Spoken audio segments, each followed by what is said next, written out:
Tu jau šobrīd redzi manu viedokļu troni. Lūk, šis ir viedokļu tronis. Būs viedoklis. Atzīšos uzreiz, līdz galam neizpētīju, kāda tad būtu tradicionālā glāze, kas man šeit būtu jāizmanto. Tādēļ paņēmu šādu te raritāti. Pēdējā palikusi manā skapī kristāla glāze. Čefu kristāla glāze kādreiz bija baigais deficīts. Un šodien ir 3 meistardarbi. Klasiskais jāgarītis, apelsīnu jāgarītis un šis ir kaut kas, manuprāt, nesens salīdzinoši manifesta.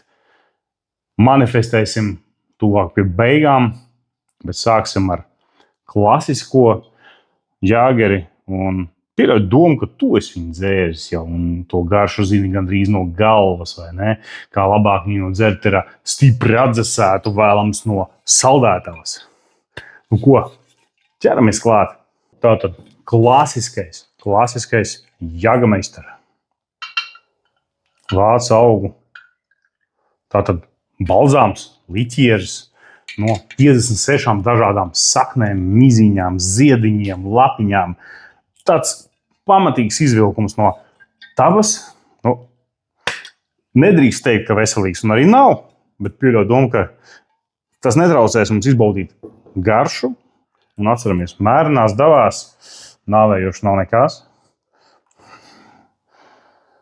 Nu, lūk, un teiksim tā, ja tu atceries, kas ir petrusīns, tāds klepu zāles atpakaļ bija, tad kaut kur tāds pirmās notiņas, es pieļauju domu, tas ir anīs, kas rada šo smaržu. 100 punkti tas ir anīs. Un anīs lakrice kaut kas tāds, ja? Varbūt krustnagliņā, tur mazliet citrusa auglīši un, tāda spēcīga un salda tā smarža.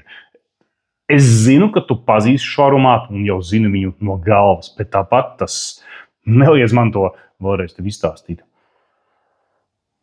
Nu ko, kas mums tur garšās? Pirmais ir, protams, tas saldums tāds ļoti izteikts. Un reāli pēc tam ieslēdzās vēl tieši otrādi rūgtums. Tā kā no salda pāriet uz rūgtu. Mazliet tāda asāka garša pavarās pēc tam. Bet principā pat šis te parastais Jāgameistars, ja, visparastākais, viņš ir dzerams arī šādi te lēnā garā malkojot. Es esmu garšojis tā, dažus balzāmus, dažādus būtu mazliet paskaļi teiks. Šis šobrīd šķiet tāds baudāmākais no viņiem. Un piedodiet man Rīgas balzāmu fani. Un jā, patiesībā tā pēcgarša ir tāda, teiksim, ja tev ļoti negaršo lakrice, tad iespējams šis nebūs tavs dzēriens, bet viņš patīkami silda, tā maigi, tā izsilda. Un ir tiešām tāda izteikta šī lakrices, anīs lakrice, kaut kur starp to garšu, vēl krustnagliņa vēl ar paliek. Viņš tāds foršs, jā, tāds. Man patīk, tiešām. Es pieļauju domu, ka arī kādu labu kokteili no viņu varētu uztaisīt. Kādu kokteili tu esi taisījis no Jāgameistara? Viennozīmīgi, ja tu vēlies viņu izbaudīt tā absolūti, iebāz viņu saldētavā uz kaut kādām stundām, 3-4, lai viņš atdzies līdz kādiem -18. Tas būs reāls baudījums. Tiešām. Skatīsimies, kas tur tālāk. Nākošais mums ir Jāgameistara oranžs. Un šeit ir rakstīts, ka viņš ir izgatavots izmantojot Sicīlijas apelsīnus. Nu ko, to mums to ir tās deguns un garšs skarpiņš, pateiks, vai tie ir Sicīlijas vai kāda cita apelsīna. Labi, tik ļoti es nepretendēju uz savu ožu un maņām, bet viņš uzreiz to tā pasmaržo un te ir pamatīgs tāds citrus kokteils, tāds ritīgs tāds apelsīns, mandarīns, vispār nav, teiksim tā, ne smakas, ne smaržas, ne smakas, jā, no klasiskā Jāgameistara. Tiešām tāds izteikts apelsīniņš, mandarīniņš. Es nevaru tev īsti pateikt, ko es korekti šeit jūtu. Tātad tas ir kaut kas no šīs te nišas. Šis ir pavisam maigs. Te nav Reāli, te nav nekā no anīsa vai lakricas. Ja, šajā ir tā reāls petrusīns. Nostalģija īstenībā acīt atpakaļ. Viņš ir tur nogatavināts ozolu kokā un viņam piedēvē dažādas ārstnieciskas īpašības. Šis, es godīgi sakot, neesmu izpētījis līdz galam, ko ražotājs saka par šo, cik viņš ir ārstniecisks. Pēc garšas es teiktu, klasiskais, tas ir tāds saaugstēšanās balzāmiņš, kā no kuram. Šis ir tāds kokteļiem, sipošanai uz ledus uzliet virsū. Jā, viņš ir viegls, maigs, ļoti citrusīgs, tātad apelsīnīgs. Tāds, es teiktu, pat tusiņu dzēriens. Protams, ja tu esi tuzētājs un alkohola lietotājs. Kokteļos šis varētu aiziet uz urā viennozīmīgi. Tāpat kā klasiskais, vai ne? Ir tā. Šis ir tāds ridīgs, tumšs, tāds zaļains, biezenis. Tad šis ir tāds saulains, viegls un tāds maigonītis. Viennozīmīgi, es to saku, pamēģini. Un tagad mana runājošā galva, rumpis, pieķersies manifestam. Manifests teorijā ir pavisam cits stāsts. Manifests ir tātad kaut kas mazliet dziļāks, premium, baudāmāks, bet nekad mūžā neesmu pagaršojis līdz šim manifestam. Nekad. Tātad šī būs man absolūti pirmā reize. Un man ir tiešām intriga, man tiešām ir interese. Tātad mēs kopā apskatīsim. Tu pēc tam uzrakst savus domas. Ja tu esi dzēris vienu vai visus, pastāst, ko tu par viņu domā, kāds viņš ir. Smaržā, zini? Viņš ir tāds dziļāks.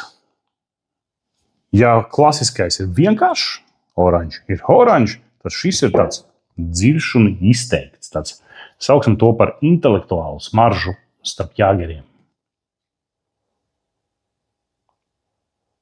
Te ir tāda izteikta vaniļas un vaniļa ozols. Zini kā, tad, kad tu sāc jau viskijos meklēt kaut kāds aromāts, arī šeit to var jau sākt atrast. Šie nebūs tik advancēti. Šis tātad tiešām ir advancēts. Viņš tiešām ir sarežģītāks un tāda patīkams smaržot, un šajā ir interesanti meklēt jau kāds aromāts. Tur tātad tas pats vaniļa, ozols, kakao. Skatīsimies, kā viņš būs pēc garšas.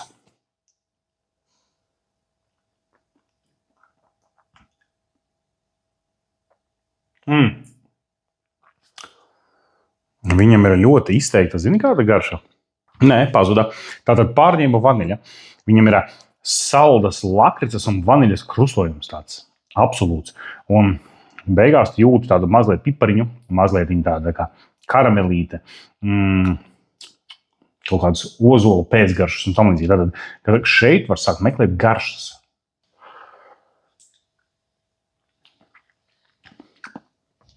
Es viennozīmīgi teiktu, ka no šiem trīs šis ir pats interesantākais, bet viņš arī ir pats dārgākais. Tādēļ vienmēr tā būs tava, mana izvēle.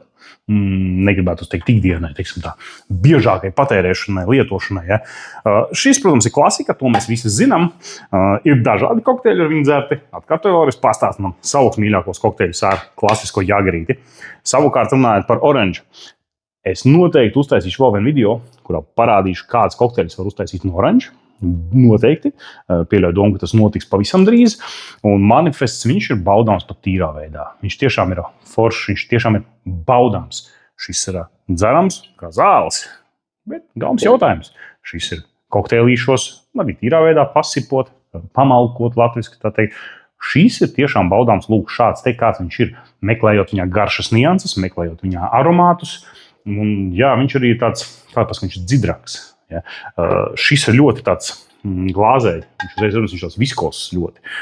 Oranžs ir dzidrs pavisam, jā, bet šis ir tātad, viņš ir it kā klasiskais, bet viņš ir advancēts klasiskais. Ļoti tiešām advancēts. Un, ja man būtu jāsaka, kurš tātad labākais, tīrā veidā šis.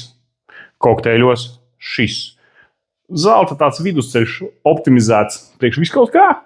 Klasiskais, protams. Respektīvi, gribu zināt tavu viedokli, kurš tev no šiem patīk. Noteikti esi kādu no viņiem, vismaz vienu. Mēģinājis, pastāsti, padalies. Neatturies no komentāra. Un noteikti piesako. Būs vēl video par kokteļiem, par citiem dzērieniem un citām interesantām lietām. Kā no večiem pieklājās.